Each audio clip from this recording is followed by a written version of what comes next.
jalan yang benar. Sebagaimana kata Nabi, fa innal khairatu ma'nina wa inna syarra ribah. Karena yang baik pasti menenteramkan jiwa, sedangkan yang buruk pasti membuat hatinya gelisah, hatinya nggak tenang, karena dia selalu menjemput rezeki itu dengan cara-cara yang buruk. Yang kelima, rezeki yang keberapa berarti? 5 atau 6? Yang kelima, rezeki itu akan membawa berkah dalam pemanfaatannya. Bahwa rezeki yang thayyib akan memberikan manfaat bukan hanya untuk dirinya, tapi dirinya, istrinya, anaknya, keluarganya, dan orang-orang yang ada di sekelilingnya mendapat keberkahannya. Mungkin yang ikhtiar itu 1 orang, tapi semua dapat keberkahannya. Mungkin yang tahajud itu 1 orang atau beberapa gelintir orang, tapi yang mendapat keberkahan itu seluruh kampung di tempat itu. Mungkin yang berinisiasi itu sekelompok kecil, tapi yang mendapat berkahnya, maslahatnya, manfaatnya itu adalah orang dalam jumlah yang sangat besar. Semua atas taufik dari Allah. Dan tidak lupa juga Allah turunkan keberkahannya karena segelintir orang yang mau mendekat kepada Allah. Makanya berkah dalam pemanfaatannya itu juga termasuk thayyib, rezeki yang berkualitas. Jadi sekelilingnya merasakan manfaatnya, dipakai untuk kebaikan mudah, bersedekah mudah, makin rajin berderma, membantu orang lain, mendukung dakwah dan gerakan dalam setiap potensi kesolihan yang berpotensi melahirkan jariah-jariah buat dia, itu dia mudah sekali dikeluarkan di sana. Yang terakhir, yang keenam, ciri harta berkualitas membawa pemiliknya makin dekat dengan Allah. Jadi kalau kita mau tahu rezeki kita itu berkualitas, rezeki yang thayyib, coba dilihat apakah rezeki itu membuat kita semakin dekat dengan Allah. Kalau iya jawabannya, maka insya Allah kalau rezeki kita ya membuat kita makin dekat dengan Allah, maka itu rezeki yang thayyibat, berkualitas.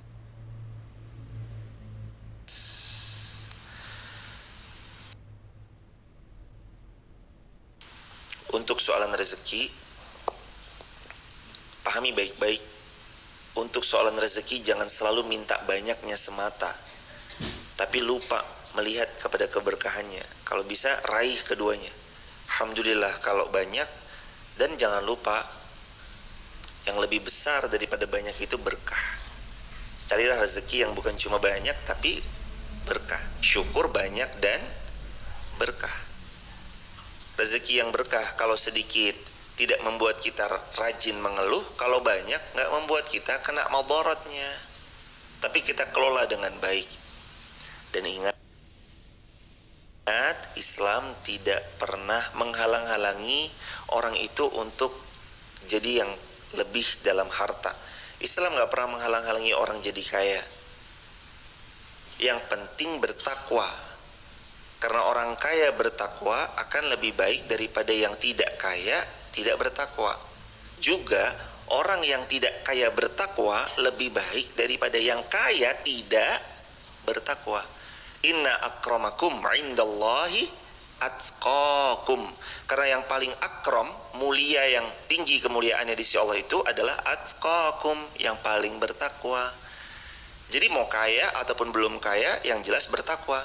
Dan kalau kaya, dia bahkan bisa meluaskan manfaat kekayaan yang Allah titipkan kepadanya, itu bisa jadi gak apa-apa, dan boleh jadi itu juga jadi wasilah kebaikan untuk mereka yang diluaskan secara harta. Di sisa usia kita memang kita harus pakai semuanya untuk kita bawa pulang nanti ke Allah, dengan cara menggunakan semua yang kita punya untuk dikembalikan lagi kepada Allah Subhanahu wa taala. Inna akramakum indallahi atqakum. Yang harus diperhatikan yang penting adalah ketakwaannya. Dia takwa, maka dia pasti beruntung. Kulu min thayyibati ma razaqnakum wala tatghaw fi. Janganlah kamu melampaui batas. Melampaui batas itu kata para ulama musrifun, bukan musyrif. Musyrif itu pembimbing, pengayom. Jadi wali kelas, biasanya itu musyrif tuh. Musrif berlebih-lebihan, sampai-sampai itu bisa membinasakan dirinya. Tatghaw, berlebih-lebihan, melampaui batas di luar batasnya. Kalau seekor semut, nih ya hadirin, kadang kita mesti harus punya rasa cukup. Seekor semut Kalau dia merasa cukup dengan 1 butir gula, kalaupun menambah hanya 2 butir, dia tetap akan selamat. Tapi kalau seekor semut itu merasa tamak, dia melihat ada ribuan bahkan belasan ribu butir gula dalam sebuah toples kecil, lalu dia manjat ke atas toplesnya dan dia masuk ke dalam belasan ribu gula, tenggelam dia. Ujung-ujungnya bukannya kenyang malah mati. Manusia harus punya takaran rasa cukup, dia harus punya rasa qanaah supaya dia nggak tenggelam digilas sama dunia. Bahwa dunia benar dalam genggaman, nggak sampai masuk ke hati. Manusia kalau dia punya rasa cukup, Allah akan mengkaruniai rasa syukur. Dari rasa syukurnya, la in syakartum la azidannakum. Dia bersyukur pasti nikmatnya Allah tambah. Ditambah sama Allah nikmatnya. Yang penting fala tatagaw, jangan melampaui batas, jangan berlebihan. Jangan jadi orang yang tamak.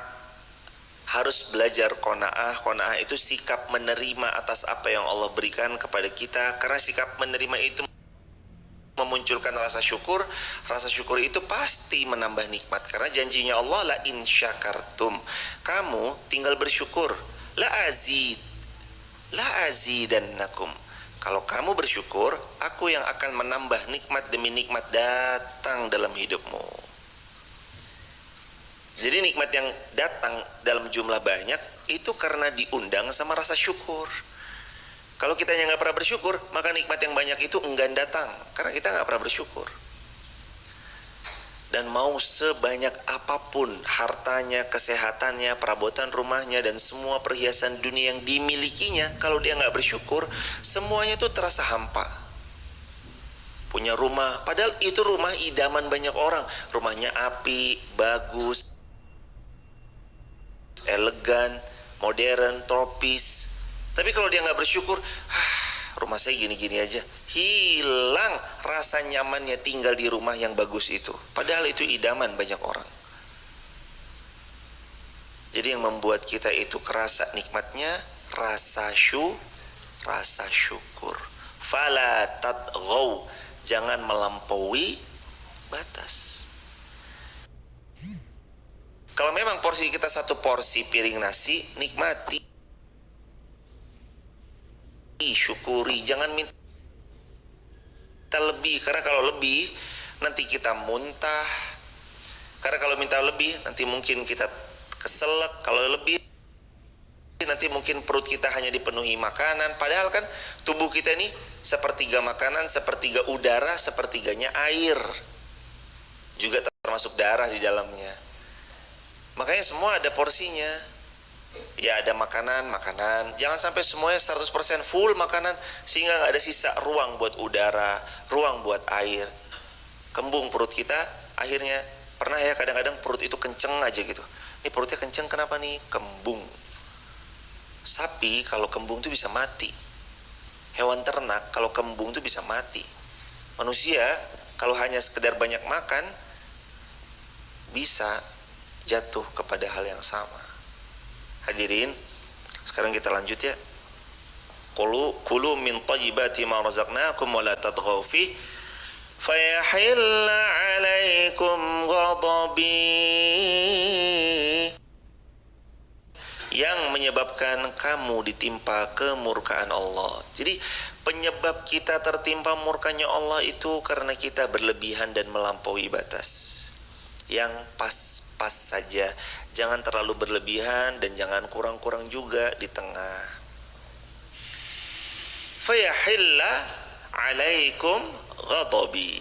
Karena kalau kita nanti melampaui batas berlebihan, Allah marah, Allah murka. Dan segala sesuatu yang berlebihan tuh nggak baik. Semua tuh harus sesuai pada porsinya masing-masing, jangan berlebih-lebihan. Wa may yahlil 'alaihi ghadabi faqad hawa. Maka barang siapa yang ditimpa kemurkaanku, maka dia pasti binasa. Allah jamin ya hadirin. Quran surah Thaha ayat 81, kalau seseorang sudah dimurkai Allah, dia pasti binasa kecuali kalau dia bertobat kepada Allah. Wa inni laghaffarul liman. Kalau kita kembali ke Allah, Allah Maha Taba, penerima taubat. Allah itu Maha penerima taubat. Sekelam apapun masa lalu kita, seburuk apapun kita di masa yang lampau, asalkan kita kembali ke Allah, asalkan kita bertobat kepada Allah, Allah ampuni semua dosa-dosa kita. Wa inni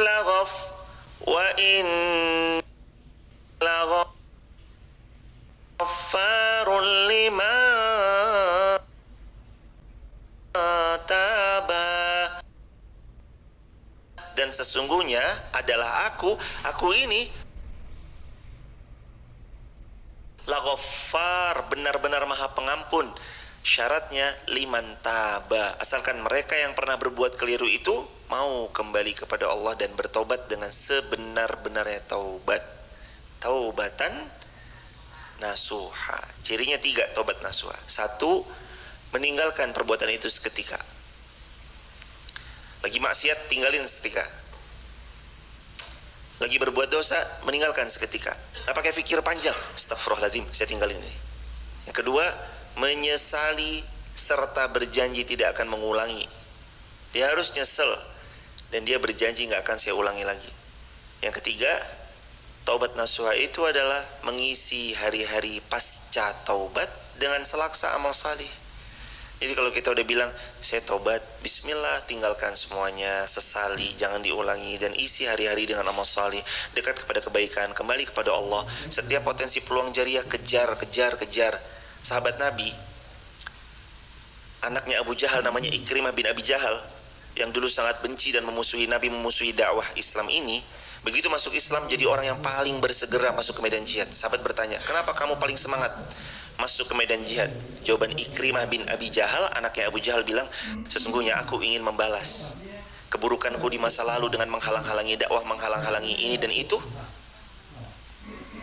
Aku ingin semangatku dulu memusuhi Nabi, sekarang aku balas dengan semangatku dalam membela Rasulullah Muhammad sallallahu alaihi wasallam. Jadi kalau dulu semangat malam-malam nonton bola, sekarang mungkin semangatnya diganti pada tempat yang berbeda. Kalau dulu semangat gelap-gelap nyari rezeki, jemput rezeki, sekarang juga semangat gelap-gelap datangi majelis ilmu, majelis ta'lim. Dulu semangat mengeluarkan hartanya untuk A, untuk B, untuk C, sekarang hartanya dikeluarkan untuk di jalan Allah. Dulu semangat memfasilitasi hal-hal yang gak Allah ridhoi, sekarang kita memfasilitasi semua perihal yang Allah sukai dan Allah ridhoi, apapun bentuknya. Mau itu dalam bentuk fasilitas kendaraan, tenaga, ilmu, dan semua yang kita punya, kita fasilitasi untuk apa yang Allah ridhoi. Itu namanya orang-orang yang pasca taubat, dia mengisi hari-harinya dengan amal salih. Allah Maha Pengampun.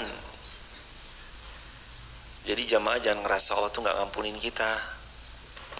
Ya hadirin,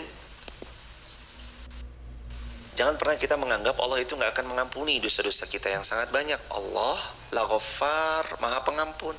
Sebanyak apapun kita dosanya di masa lalu, Allah tetap akan ampuni. Walaupun kita dulunya termasuk orang yang pernah berbuat dosa besar, ya syirik, ya zina, membunuh orang, riba, durhaka orang tua, gak membayar zakat, kita lalai terhadap syariat, Allah tetap akan ampuni selama kita mau kembali ke Allah. Ya dulu mungkin ninggalin sholat, kalau dia kembali ke Allah, Allah ampuni.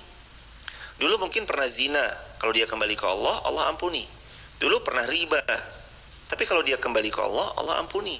Dulu pernah gak amanah, pernah curang, tapi kalau dia kembali ke Allah, Allah ampuni. Siapapun orangnya, asalkan dia bertobat dengan taubatan nasuha, Allah jawab dalam Al-Quran, di Quran surah Thaha ayat 82, wa inni, dan aku Laghaffar, benar-benar Maha Pengampun, liman taba, asalkan mereka mau bertaubat.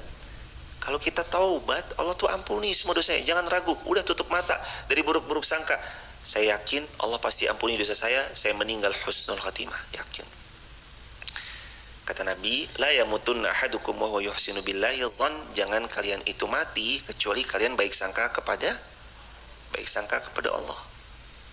Wafat husnul khatimah, insyaallah bertemu di jannah. Amin. Dah baik sangka sama Allah. Wa inni laghaffarun liman taba wa amana wa amila salihan tsumma ihtada.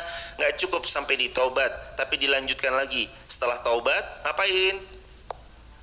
Nah, nggak cukup sampai taubat doang. Tapi setelah taubat, orang-orang yang akan beruntung, orang-orang yang akan dapat petunjuk dari Allah Subhanahu wa taala, orang-orang yang hidupnya dibimbing Allah adalah mereka yang mau tabah, bertobat kembali ke Allah, wa amana, lalu beriman dengan sebenar-benarnya iman. Yang ketiga, wa amilah salihan, lalu dia memperbanyak amal salih yang dia kerjakan. Seperti yang tadi dikatakan, kalau dulunya dia bangun malam-malam untuk menonton tayangan sepak bola, maka sekarang dia gunakan bangun malamnya untuk hal-hal yang baik.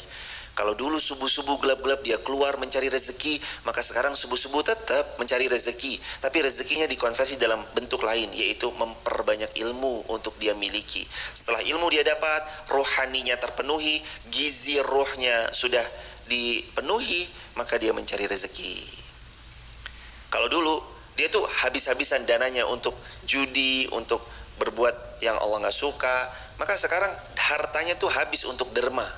Sebagaimana kata Nabi, mana qasat malun min shadaqatin bal yazdad. Sedekahmu tidak akan pernah mengurangi hartamu, bal yazdad, justru malah bertambah, bal yazdad, dan makin bertambah. Maka sebagaimana dulu dia jor-joran mengeluarkan harta di jalan yang enggak Allah suka, sekarang dia pun jor-joran mengeluarkan hartanya di jalan yang Allah ridhoi.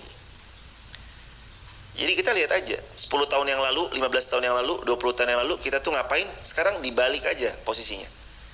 Dulu jauh dari Allah, sekarang mendekat. Dulu nggak taat syariat, sekarang berusaha untuk taat. Dulu menjauh dari dosa, sekarang mendekat kepada selaksa pahala. Walaupun tetap kita tuh nggak pernah bisa lepas dari dosa, manusia banyak dosanya termasuk yang berbicara. Tapi kan kita lagi berproses untuk jadi hamba yang lebih baik. Dan proses itu kan nggak instan, proses itu kan lama. Ditajamkan, dipanaskan, didinginkan. Setelah nanti kita berproses, jadilah kita hamba yang disayang Allah. Karena 3, taba, taubat, wa amana, beriman, wa amila salihan, dan banyak beramal salih. Pokoknya jangan milih-milih. Milih-milih boleh ya, artinya memilih, saya harus jadi sedekah tuh tepat sasaran, cerdas. Jangan sampai salah. Mana yang saya memilih tuh harus, tapi maksudnya kalau bisa ditanam, ditabur semua tanaman-tanaman kebaikan itu lebih baik lagi. Tapi sedekah memang harus tepat, cerdas. Kalau takut-takut nanti nggak tepat, hanya menguap begitu saja, nggak tepat, nggak jadi apa-apa. Tapi kalau orangnya amanah, tepat, dan kita yakin bersama hal itu, dengan ta'awun alal birri wa taqwa ini menjadi hal yang lebih baik, tentu itu akan makin baik banget hadirin. Karena kan waktu kita terbatas ya, waktu kita terbatas, sedangkan kita harus punya amalan cerdas dengan waktu yang terbatas.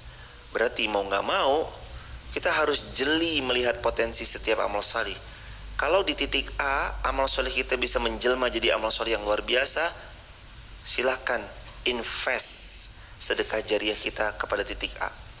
Titik B sama, titik C sama. Kalau kita melihat hal-hal potensi amal soleh itu akan berkembang luas, bismillah, dengan taufik dan izin Allah, luangkan entah tenaga, entah waktu, entah harta, entah pikiran, entah ilmu, dan semua hal yang bisa kita dedikasikan untuk agama Allah, investasilah di sana. Karena sejatinya orang-orang yang bersedekah, dia sedang menginvestasikan hartanya untuk kepada kehidupan yang lebih abadi. Kita yang menginvestasikan diri kita untuk duduk di majelis ilmu dalam beberapa waktu, sedang menginvestasikan waktu kita ini untuk kehidupan yang jauh lebih abadi dengan balasan yang jauh lebih tinggi. Maka manusia harus kenal konsep 3 tadi. 1, taba, bertaubat. 2, wa amana. Apa artinya wa amanah? Beriman. Yang ketiga, wa amila salihan, dan dia banyak beramal salih. Summah tada, barulah kalau 3 ini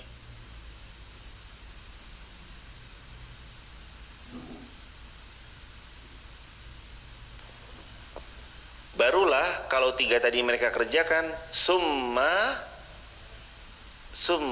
tada. Kalau 3 yang tadi mereka kerjakan, mereka akan dapat petunjuk, hidayah, guidance, dapat direction, dapat pemberitahuan kamu harus kemana, ke kanan atau ke kiri, maju terus atau kita harus berhenti, atau bahkan kita harus mundur beberapa langkah untuk nanti melesat lebih kencang. Allah tuh yang ngasih petunjuk. Makanya dalam hadis Muslim dulu banget di Masjid Fatimah Garung pernah kita pelajari firasatul mu'min. Di antara kelebihan orang-orang yang dekat sama Allah, Allah berikan firasat. Ada firasah, firasatul mu'min, firasat orang beriman. Kalau mau dapat petunjuk rumusnya 3. Apa aja hadirin? Taubat. Yang kedua, beriman. Yang ketiga, beramal salih. Kita pasti akan diberi petunjuk sama Allah. Ayat 82, 83. Wa ma a'jalaka an qaumika ya Musa. Wa ma, dan mengapa engkau a'jalak, datang lebih cepat, an qaumik, daripada kaummu, ya Musa, wahai Musa. Qala hum ulai ala athari wa ajiltu ilaika rabbi litarda. Qala hum ulai ala athari. Musa menjawab, mereka itu sedang menyusulku dan aku bersegera kepadamu ya Allah agar engkau ridha kepadaku. Mau tahu gimana hidup? Apa kunci supaya hidup kita diridhoi Allah? Kuncinya ada di ayat 83 Quran surah Thaha dan 84 Quran surah Thaha. Ketika Musa ditanya, wahai Musa, kok kamu cepat banget, lebih cepat daripada kaummu? Lalu Musa jawab di 84, dan ini kunci hidup kita diridhoi Allah Subhanahu wa taala. Qala hum ulai ala asari. Kaum saya juga akan menyusul ya, kaum saya juga akan nyusul ya Allah. Wa ajiltu ilaik, tapi saya bersegera menuju engkau. Rabbi litarda, supaya engkau ya Allah ridha kepadaku. Wa ajiltu ilaika rabbi litarda, dan aku bersegera kepadamu Rabbi ya Allah litarda, supaya engkau ridha kepadaku. Jadi rumus supaya hidup kita diridhoi Allah itu adalah bersegera. Ayo cepat ke Allah. Jangan tunda-tunda, jangan bilang besok, jangan bilang nanti, jangan bilang lusa, jangan bilang nanti pekan depan, jangan bilang nanti Rabu depan, jangan bilang nanti Jumat depan deh saya mau sedekah. Jangan, sekarang, do it now. Sekarang. Wa ajiltu ilaika rabbi, dan aku ya Allah, aku bergegas menuju engkau, aku bersegera menuju engkau, aku bercepat-cepat untuk menghadap kepada engkau, litarda, supaya engkau ridha kepadaku. Perkataannya para ulama, kalau kita berniat beramal soleh di waktu pagi, jangan tunggu sampai petang. Kalau berniat beramal soleh di waktu petang, jangan nunggu sampai pagi. La tantadhirul masa, la tantadhirus sabah. Jangan nunggu sore, petang, jangan nunggu pagi. Kalau bisa hari itu, detik itu juga, menit itu juga. Kalau jamaah nggak bisa, dicatat, dititipkan kepada yang lain. Karena takut-takut kalau umur kita nggak nyampe, nanti keluarga kita tahu niat baik kita. Pah, kalau mamah meninggal, mamah berwasiat, mamah mau A, mau B, mau C. Supaya ada pasangan hidup kita nanti yang menjalankan wasiat itu. Sebaliknya, suami juga sama. Nanti kalau ayah meninggal duluan, titip ya mah, ini A, ini B, ini C. Sisa waktu usia kita tidak seberapa lama lagi, sangat sebentar. Kalau Rasul wafat 1000 tahun beliau di bawah tanah, usia beliau di atas tanah hanya 63 tahun dan beliau di bawah tanah ribuan tahun. Usia kita sebentar di atas tanah, nanti kita bakal lama, kalau Allah mengizinkan kita bakal lama di bawah tanah. Maka bekal itu nggak bisa sederhana, bekalnya harus panjang. Sayyidina Abu Bakar As-Siddiq pernah bilang, alangkah sedikitnya bekal yang aku punya dan alangkah panjangnya perjalanan nanti sesudah mati. Siapa yang ngomong? Sayyidina Abu Bakar As-Siddiq. Siapa Abu Bakar? Sahabat Nabi yang paling Nabi cinta, nomor urut 1 dari kalangan laki-laki dewasa. Nomor urut 1 dari kalangan laki-laki dewasa yang paling Nabi cinta, Abu Bakar. Apa yang beliau ucapkan? Aduhai sedikit bekal yang aku miliki dan panjangnya perjalanan sesudah aku mati nanti. Bayangkan hadirin, ini Abu Bakar yang bilang jemaah, bukan kita. Sekelas beliau aja masih khawatir. Beliau tetap berbaik sangka kepada Allah tentu saja, tapi kekhawatiran itu tuh muncul karena iman. Kekhawatiran itu muncul karena beliau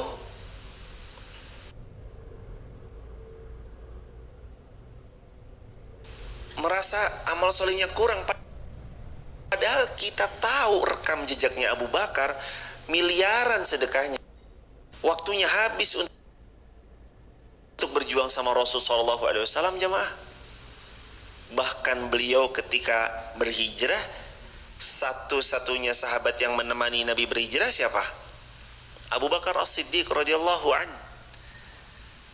Tapi beliau tetap ada perasaan, aduhai alangkah sedikitnya bekal yang kumiliki, panjang perjalanan sesudah mati nanti. Beliau tuh lagi ngingetin kita yang amalnya gak seberapa. Ardo, supaya engkau ridho kepadaku. Kata Nabi, seseorang hamba yang datang ke Allah satu jengkal, Allah akan datang kepadanya satu hasta. Siapa yang mendatangi Allah satu hasta, Allah mendatanginya satu depa. Siapa yang berjalan menuju Allah, Allah berlari menuju hamba tersebut. Berarti kalau kita lari menuju Allah, maka Allah lebih kencang lagi daripada itu menuju kita. Jangan tunda-tunda, segera. Jangan bilang nanti-nanti, segera. Karena nanti itu adalah cara syaitan untuk menunda kita dalam beramal. Kalau kita menunda dalam beramal, kita sendiri yang rugi. Saya harus jenguk, alhamdulillah ada waktu luang bisa jenguk sahabat yang sakit, jenguk. Keistimewaan menjenguk orang sakit itu, kata Nabi, sesiapa yang menjenguk orang sakit, dia akan didoakan oleh 70.000 malaikat. Dan kalau dia berjalan di koridor rumah sakit, maka kata Nabi SAW, itu bukan koridor rumah sakit sebenarnya, tapi itu adalah taman-taman surga. Kalau dia nggak di rumah sakit tapi dia sakitnya di rumah, kita tengok ke rumahnya, itu bukan ruang tamu sebenarnya, tapi itu taman surga. Bukan kamarnya dia sebenarnya, tapi kita lagi berjalan-jalan ke taman surganya Allah. Manusia bilang rumah sakit, tapi Nabi bilang taman surga. Manusia bilang ini rumahnya beliau, tapi Nabi bilang kalau kita menjenguk orang sakit, kita sedang di taman surga. Di taman surga didoakan 70.000 malaikat. Kalau ada yang sedang kurang sehat, jenguk. Karena di antara haknya seorang muslim pada muslim yang lain, kalau sakit dijenguk, seraya didoakan. Semoga sakitnya menjadi penggugur dosa, peninggi derajat. La ba'sa tahurun insyaallah, enggak apa-apa, nanti dia jadi suci dengan izin Allah. Kata Nabi SAW, tidaklah ada bagi seorang muslim sesuatu yang membuat dia terluka, bahkan sampai tangannya yang tertusuk dengan jarum atau duri, lalu sakit karena tusukan itu, kecuali itu menjadi penggugur atas dosa-dosanya. Kita ketusuk aja, menggugurkan dosa.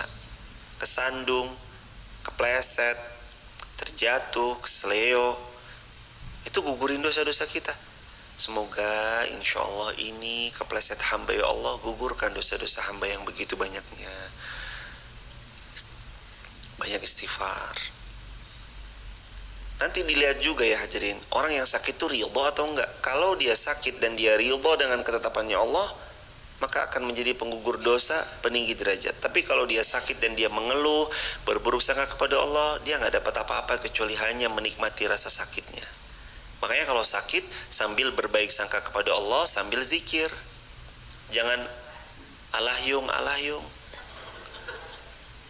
Sakit istighfar, astagfirullah, istighfar. Jadi kepada Allah kita harus ngapain? Bersegera, cepet. Wayahnya ngaji, wayahnya sholat, wayahnya ngaji, mangkat, wayahnya capek, istirahat. Ibu, ini ada pengajian nih, Kamis jam 8 sampai jam 9, mangkat, udah berangkat aja jemaah. Kalau pas luang tentu saja, luang berangkat. Waktu kita terbatas, kita harus punya amalan cerdas di waktu yang terbatas. Tadi ayat berapa hadirin? 85. Qala fa inna qad fatanna qaumaka min ba'dika wa adallahumus samiri. Ayat 85. Dan Allah berfirman, sungguh kami telah menguji kaummu setelah engkau tinggalkan dan mereka disesatkan oleh Samiri. Nah, siapa Samiri? Samiri itu menurut beberapa keterangan Dajjal. Samiri itu menurut beberapa keterangan, Samiri adalah Dajjal. Samiri, Dajjal. Begitu hadirin. Faraja'a Musa ila qaumihi ghadbana asifa, dan Musa kembali kepada kaumnya dengan marah dan bersedih hati. Qala ya qaumi, wahai kaumku, alam ya'idkum rabbukum wa'dan hasana, bukankah Allah telah menjanjikan kepadamu janji yang baik? Afatala alaikumul ahad, apakah terlalu lama bagimu masa perjanjian itu? Am aradtum, ataukah kamu menghendaki ayyahilla alaikum ghadabun min rabbikum, apakah kamu menghendaki kamu dimurkai sama Allah? Fa akhlaftum mau'idi, mengapa kamu melanggar perjanjian denganku? Jadi Nabi Musa alaihi salam tuh dengan kaumnya membuat perjanjian agar mereka senantiasa beriman. Tapi setelah diselamatkan dari kejaran Fir'aun, ada sebagian di antara kaumnya Musa tuh kabur, kembali kepada kekufurannya. Sebagian ada yang beriman. Lalu Musa negur, ya qaumi, kaumku, kamu nih kenapa sih? Alam ya'idkum rabbukum wa'dan hasanah, kan Allah sudah buat perjanjian kepada kita dengan perjanjian hasanah yang baik. Emangnya lama ya nunggu mati itu? Maksudnya kan, kalau kamu beriman, kamu wafat, kan Allah janjikan syurganya Allah sebagai tempat tinggal kesudahanmu nanti. Terus Nabi Musa bilang, afatala alaikumul ahdu, memangnya janji Allah tuh terlalu lama ya buat kamu? Pertanyaan ini tuh bisa kita aplikasikan ke hidup kita sebenarnya. Kita kan ada gak sabaran, ya Allah saya udah berdoa kenapa belum terkabul? Ya Allah saya udah berdoa kok belum kelihatan tanda-tanda diijabah doa saya. Coba dilihat, Nabi Musa bilang apa? Untuk kita-kita yang kadang masih mempertanyakan, ya Allah kenapa doa saya kok belum terijabah, kenapa kok apa yang saya pinta belum terkabul, coba lihat Musa bilang apa kepada kaumnya di Quran surah Thaha ayat ke-86. Ketika kaumnya itu kembali kepada kekufurannya setelah mereka beriman dan Allah tolong, Musa bilang, ya qaumi, wahai kaumku, alam ya'idkum rabbukum wa'dan hasanah, bukankah Allah sudah buat banyak kebaikan kepada kita dan Allah memberikan janji-janji baiknya kepada kita? Kalau kita beriman, akhir kesudahannya pasti baik. Afatala alaikumul ahdu, dan apakah kamu tuh nunggunya kelamaan. Maksudnya, dan apakah bagimu terlalu lama janji-janji Allah itu yang benar datangnya? Kalau kita tarik kepada persoalan hidup kita yang tadi mempertanyakan, kapan ya Allah doa saya dikabul, kapan ya Allah permintaan saya diijabah, emangnya terlalu lama ya jemaah bagi kita menunggu tentang janji-janjinya Allah?